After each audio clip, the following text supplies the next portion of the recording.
Hi, this is Eternal King here bringing you another LOR video today.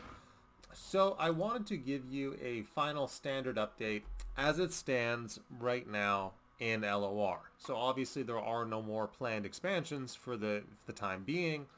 And so whatever we see kind of occurring right now in standard several weeks into the format is probably how things are going to stay. So have there been any new developments? Yes. So there is one statistically relevant development, and that is that Ephemerals have officially tied with Eddy in terms of efficacy in Standard. That's kind of a big deal. Again, Standard is a very limited format where there are very few card options. For example, Dragon Ambush being one of the actual available rally effects that are board wide in Standard. Obviously, Blade Dance is a popular one in Eternal. That is very good, but in Standard, you basically have Dragon Ambush with Shark Chariots being effective into something like Eddy. But yeah, this deck has officially tied with Elder Dragon for efficacy in Standard. In terms of pure win rate, it's right there, right neck and neck with Eddy, and that's very good. Probably the most positive development we've seen in the format. Period. Full stop. It is still exceptionally Eddy heavy. Don't get me wrong. Standard is an Eddy fest. There are a wide variety of Elder Dragon constructions that are all just as good as each other essentially. All very high win rates and all very playable just because they are Eddy decks, mid-range Eddy decks of various types. But, again, we're here to talk about Ephemerals, why Ephemerals are good in Standard, and, essentially what it is about them that allows you to generate that kind of competitive value against Elder Dragon. And so it is, of course, Iron Conquest. Iron Conquest, much like my Azir Aurelia Emperor's Army deck, is a flat-out buff to the archetype. Once you've figured out how to lock in the value of Iron Conquest, you will be winning 59% of games, as shown on Runeterra AR, with Iron Conquest and essentially duplicating high-value pieces. There are lots of interesting things and interactions you can do with Iron Conquest. You can duplicate Shark Chariots. That's very good, obviously. If you want to go wide, you can duplicate Redeem Prodigy if you want more hollowed effects. You can duplicate Oblivious Islander if you want to ramp more in your Ephemeral shell. So say you want to have Heckarim come down on 4. You could, for example, Oblivious Islander Heckarim and do it twice, and that would bring him out on 4. Which is probably before the Eddy deck could effectively strike him as a big 5/6, right? It's very unlikely the Eddy deck will be able to strike him if he comes down on 4. So just again, also of course playing more elusives if you need the elusive lethal.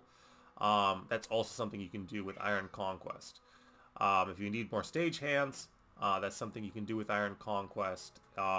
More blighted caretakers, summoning saplings to challenge things. More Moonlight Glenkeeper doing the exact same thing. That's the thing. That's the power of Iron Conquest, is it allows you to duplicate all the on-summon effects or all of the useful things you can do in an Ephemeral shell. Iron Conquest hard buffs that and makes it a 59% win rate deck. I think that's pretty straightforward. Overall, there's not a lot that needs to be explained there. The big thing that is important is that it is officially winning as much as Eddy. It is able to compete with the biggest of boys. Now, obviously, in Eternal, as I have shown off, things become far more favorable for you in Eternal when it comes to the kinds of decks that you can run into Eddy. You can pilot optimal aggro shells with Decimate, because Decimate allows you to push past the healing, the 6-drop healing that Eddy decks have. You can usually push past it with the combined strength of Decimate with Noxian Fervor, Aggro is a very good tool into Eddy in standard. In Eternal. Not so much in standard, just judging by the stats. You essentially are hard locked to like Shadow Isle value decks if you want to compete with Eddy. Most of the time, there is stuff like Azir Kennen kind of being like an off-brand version of Azir Aurelia and being okay. I saw that on there as well. That was a deck that Grappler was playing for a while. But for the most part, it's basically, Ephemerals if you want to challenge Eddy on even footing and not have to play Eddy. But yeah, things get more favorable in Eternal, obviously. I'm not going to keep going on and on about, how good Upgraded Rise is as a pure spell list. I'm not going to keep going on about, even something like Kindred Vex. Kindred Vex essentially being able to be piloted to a decent degree of efficacy. Because you have the pings off of Vex, but then you have the hard removal off of Kindred. And it's very, very important that you have both. I find if you want to go pure Vex control, you need to have the pings and the hard removal. Otherwise, you're just kind of boned. But that's obviously not quite as good. I haven't really polished that up too far. But yes, Rise being very, very good. Azir Aurelia with Emperor's Army being very, very good into Eddy. And then Temple, right? Various forms of aggro, but then also Temple, which has also received a lot of new tools. So I played around with it. I'm not a Temple main. I think Temple mains are going to get a lot of value out of some of these new cards. So things like Soaring Cartographer, Candlelit Prayer. I think that, there's going to be a Temple list that is also upgraded and optimized.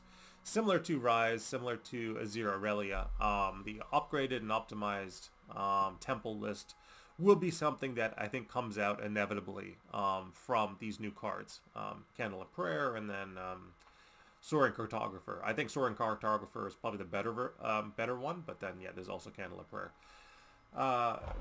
So again, you're getting these new tools for these popular archetypes, and then these archetypes that are not Eddy are able to either compete with Eddy or in some cases supersede him and do better than him.